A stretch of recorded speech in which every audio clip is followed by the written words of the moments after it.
আমরা যে খাবার গ্রহণ করে থাকি সেই খাবার অনেক বিচার করে আমরা খাই। লোকের সঙ্গে চললেও অনেক বিচার করে আমরা চলি। তার কারণটা কি জানেন? মানুষের মধ্যে যে সত রজ তম তিনটি গুণ আছে, এই তিনটি গুণ খাবারের উপরে নির্ভর করে তাদের শরীরে বর্ধিত হয়, আর তাদের সঙ্গের দ্বারা আপনার শরীরেও সেই গুণগুলা প্রবেশ করবে।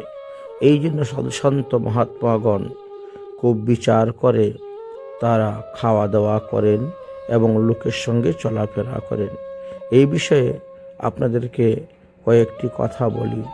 যেমন মনে করুন, মাংস ভোজনে দয়া নষ্ট হয়, নেশা সেবনে পবিত্রতা নষ্ট হয়, জুয়া খেলায় সত্যতা নষ্ট হয়ে যায়, অবৈধ স্ত্রীর সঙ্গে তপস্যার ফল নাশ হয়ে যায়, শ্রীকৃষ্ণ ভগবানের নিন্দা দেবত্ব নাশ হয়ে যায়, ভক্তির নিন্দা করলে ভক্তি লুপ্ত হয়ে যায়, শাস্ত্র নিন্দা করলে জ্ঞান লুপ্ত হয়ে যায়, মৎস্য ভোজনে মাছ ভোজনে শুদ্ধতা নাশ হয়, পেঁয়াজ রসুন ভোজনে সংযম নাশ হয়, হরি বিমুখ কথা লোকের সঙ্গ করলে অনেক সর্বনাশ উৎপন্ন হইয়া থাকে।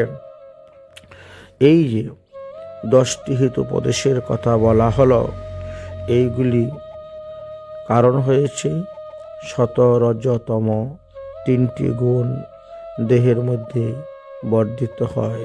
আর যখন শতগুণ বর্ধিত হয় তখন মানুষ হরি ভজন করে, রজগুণ বর্ধিত হলে দেবদেবীর ভজন করে, তমগুণ বর্ধিত হলে মানুষ ভূত প্রেতের পূজা করে তাকে ভজন করে থাকে।